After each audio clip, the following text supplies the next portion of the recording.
Dolloff. Tricia joined Sensi in 2010. She has a team of 139 and a group of 185. And please, Tricia, help us to see that sponsoring is the key to our future.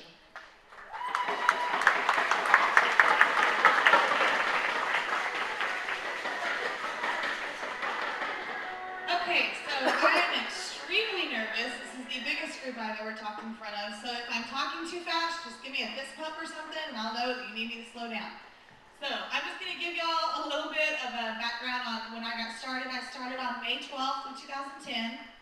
And the exact words I said to my sponsor were, do not bug me, do not call me and ask if I'm going to sign people up, and do not call me and ask how many things I've sold. You will drive me crazy and I will quit. Because I have done another direct selling company, and that's what had happened. My director called me like every 2 days or so and asked me how much I had sold, and if I had signed anybody up yet, blah, blah, blah, blah, blah. And I was like, no, sure didn't. And so it drove me nuts. So I told this girl when I signed up, I said, do not bug me or I will quit on you. And she said, okay. So I signed up, and my boyfriend at the time, now fiance, was living in Lubbock. I lived in Andrews, and I was about to move to Lubbock, so I was going to be in a brand new place. And I thought, oh, I'll just get up there and find me a job real quick. I've never had a problem finding a job. So I signed up May 12th, moved to Lubbock May 31st, did not find a job until August, did not get paid for that job until September. I lived in my own house where I was paying rent by myself, and I paid every single bill with Sensi. And it was all just on my sales. I hadn't even recruited anybody yet, because I was thinking, I just have to sell as much as I can because I didn't pay rent. And so I didn't even think about selling, or about recruiting. And then August came around with the double kit month, and I realized, if I could make all my bills for the last 3 months, I need to share this with other people and let them do the same thing that I've done. And so that's just kind of my background story. I signed up with no intention of ever signing anybody else up, and now I'm a director. I have a director underneath me who spoke earlier today, and I have 185 people in my group. So I never, if you are saying that you can't do it, I guarantee you can do it. Okay, so this seems to be a very popular phrase for the day, but Mary Christensen has said, parties are your income for today, bookings are your income for tomorrow, and sponsoring is your income forever. Okay, we can go to the next slide. Okay, so you heard Tamara speak earlier about sponsoring, and you're thinking, oh, I really want to recruit, but where do I start? There's 3 simple things that you need to follow when you want to recruit. First thing is you want to make your list. You want to offer the opportunity to those people, and you want to follow up. We can go ahead and go to the next one. Okay, so making your list of 100. Where do I start looking for potential recruits? Everywhere. Fist pump. Sorry, put down. Okay. So, we'll go over all of them. That's just kind of my breakdown. But yes, make your list of 100, offer the opportunity, and follow up. So you want to make your list of 100, which we're going to have to go 2 slides since we knocked up. Okay, so start with your past hostesses because you know that they love the product and that they are good at selling the product. Your basket party hostesses, you know they can sell it because they just earned they just sold $400 and earned $60 worth of stuff. So that's a great place to start is with your hostesses. Your best customers, because again, they love the product. That's why a lot of us started in the first place, is because we love the product. Your college friends, people that you went to school with that are now, they finished school and they're working their regular full-time jobs, but they may not actually be completely happy with that full-time job, check with them and see what's going on. Your high school friends. I kid you not, I have recruited over 30 people who I went to high school with. And all of them some of them are still in Andrews, but most of them are spread out. I have 2 here now. One of them lives in Houston, one of them lives in San Antonio. I have girls all over Texas, and they all are from Andrews, Texas, but they've ended up somewhere else, and I've tracked them down. So stay-at-home moms are great, and we all know this. I mean, it's not even something I have to preach to you, but you've got friends that are stay-at-home moms, and they want to be able to bring in income for their family, but they want to be able to be with their kids too, and this is obviously the perfect opportunity for that.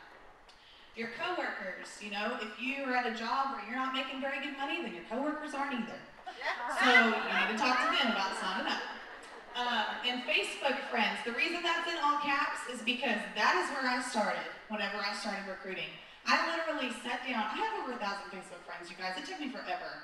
But I sat down and went through every single one. and thought, do you think she'd be interested? Would she be interested? Would she be interested? Would she? Or not even if she'd be interested. Do you think I could talk her into it? You think I could talk her into it? I mean, it was literally just all the way down the line, and I looked at every person and thought, not only would she be interested, but would this be good for her? Would this be good in her situation that she's in? Anyone that you can possibly think of. And something that I left off of that list, which is very important, people that you meet every day. You guys, I am not saying this to brag, but I have got to tell you this story because it blows my mind. I broke my cell phone about 3 weeks ago. I mean, I literally woke up one day and it would not turn on. Like, it wouldn't charge, wouldn't do anything. And I was freaking out because I was like, I have team members that call me, I have customers that call me, and I have to have a phone. So I went up to this front store really frustrated because I needed a new phone. I walked in there and I told the lady, I sell Cincy and I have girls on my team that call me all the time. I have customers that call me all the time. I really, really need to get a phone. Like, I need one today. And she said, oh, you sell Cincy? She didn't even think about the phone anymore. She was just like, oh, you sell Cincy? I said, yes, I do. And so then, of course, we start talking about Cincy and everything, and she starts telling me how much she hates her job. And I'm like, oh, really? I have something for you. And so, sure enough, she signed up. She's already become certified. That was 3 weeks ago. Wow. And so, all it took was me saying that I sold Cincy. I mean, that's all it took, and it led into that conversation.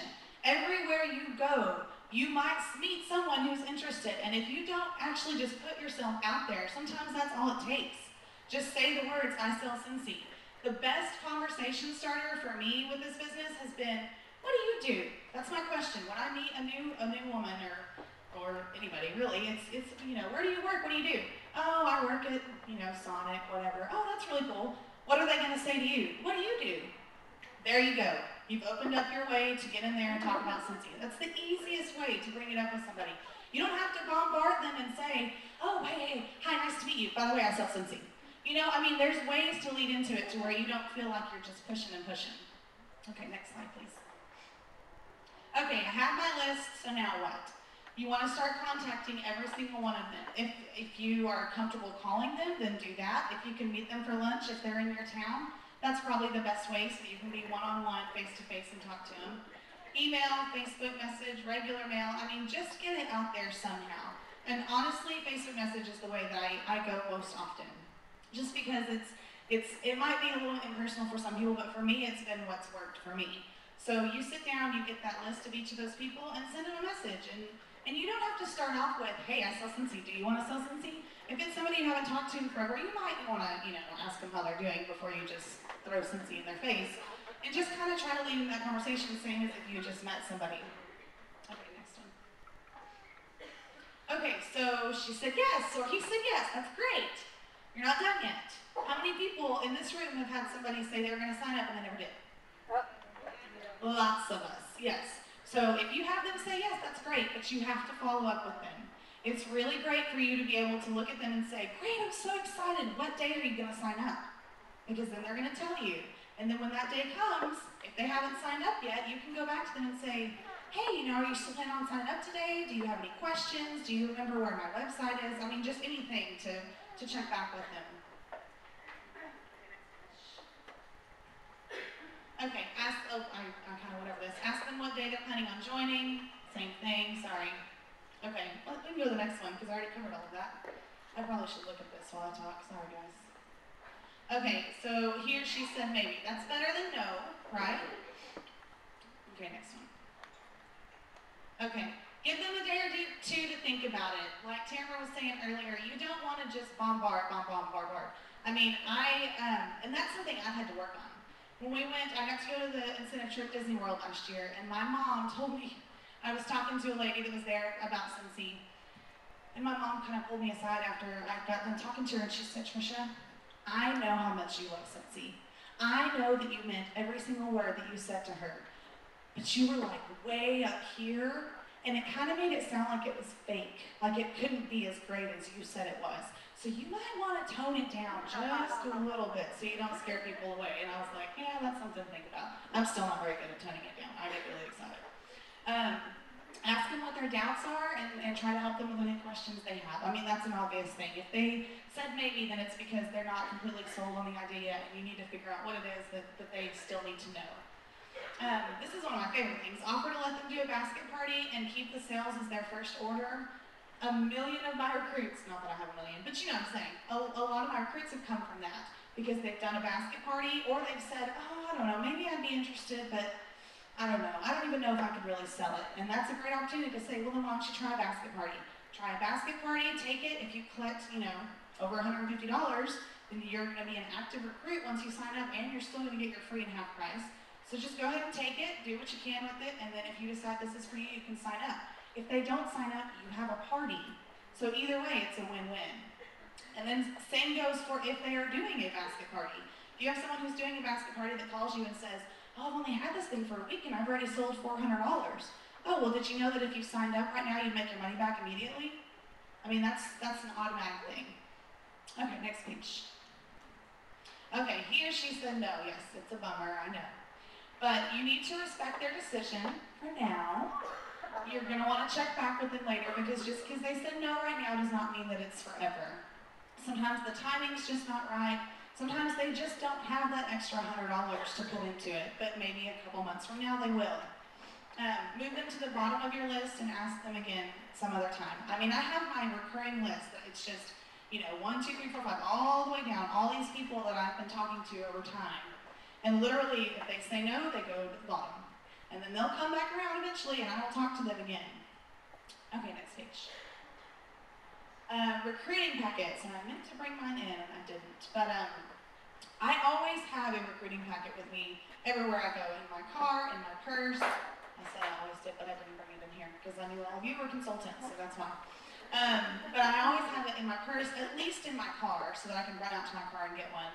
Because you never know where you're going to meet somebody that might be interested. I took my mom's necklace in to get it replaced. She had a diamond that was missing. I took it in to get it replaced. And the girl and I got to talking, and she said something about, oh, I just got married. I said, oh, when did you get married? She said a month ago. And I said, oh, that's really great. And her husband was standing there, and he goes, let me give you a word of advice. Take all the money that you were going to use for the wedding and just go on a really cool trip. And I said, see, I get to go on a free trip because I earned a trip with Cincy, and I'm going on a free honeymoon whenever I get married on June 10th or June 9th. And he said, oh my gosh, a free trip? I said, yeah. And we just kind of talked about it, and she is talking about signing up. I've been talking to her for the last couple of weeks, and I really think she'll sign up in the next week or so. So if I hadn't had that recruiting packet in my purse, then she wouldn't have had that information. So make sure that you have something with you everywhere you go. Okay, that's the same thing. Okay, we can go ahead and go to the next one. That's just a picture of some recruiting packets. In mine, I put a Discover Cincy DVD, a scent circle, an information letter, a join brochure, and a getting started brochure. And then in each one, I also include like a personalized letter, because you don't want it to feel like you just are giving this out to everybody. So, if it's someone who's a stay-at-home mom, you might write them a little letter and say, Susie, I thought of you because I thought you'd be interested in this since you're a stay-at-home mom, and it would be a great way for you to bring in income for your family, or whatever the reason might be. You want to include something personal so that they know that you're not just sending this out to everyone. You really, truly believe that it's something that could be good for them. Are you all done writing all that down? Okay.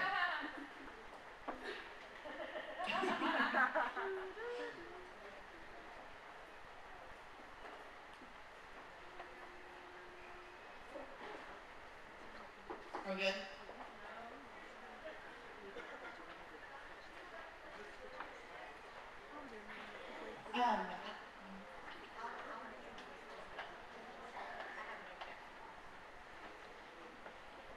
Okay, we can go to the next one. Okay, so this is the last one, but your team starts with you. Like I was saying earlier, I had no intention of building a team when I started this business. I thought 25% commission, I'm good with that. I'll just sell, and that's all I'm going to do. That's fine. I don't need anybody on my team. But your team starts with you. You can go from 1 to 3, or you can go from 1 to 200 by this time next year. It's up to you. You have to decide what you want to do. People are not going to come to you and ask you. You have to have the initiative. Now, you might luck out sometimes, and you may have somebody that comes and says, oh, I've seen how much fun you have with Cincy. I want to sign up under you. But it doesn't happen that often. You have to go out and make it happen. Everyone in this room started with just one person on their team, and you are capable of this. Debbie Mangan started with Debbie Mangan 5 years ago, and look how we are, look at this now. I mean, this is just the ones that have showed up for this training, but like she said, we have over 5,600? 6,200, 5,600 was from last year, yeah. So 6,200 in 5 years. You can do that too. Don't look back a year from now and wish you had started then. The time is now. I am such a firm believer in that because I mean, goals are a huge, huge thing for me. And I don't want to come to first of the year cheer next year and look back and go, man, I wish I would have applied everything I learned that day. I want to be able to say my business is doing awesome because I listened to what I learned and I went with it. So that's all I have for you guys.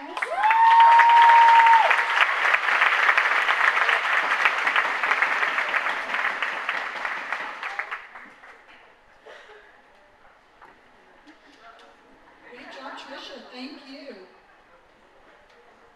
So, do you have the keys? Yes. Do you know how to use it? Good, good, good, good. So next year, we're going to need double this space, right?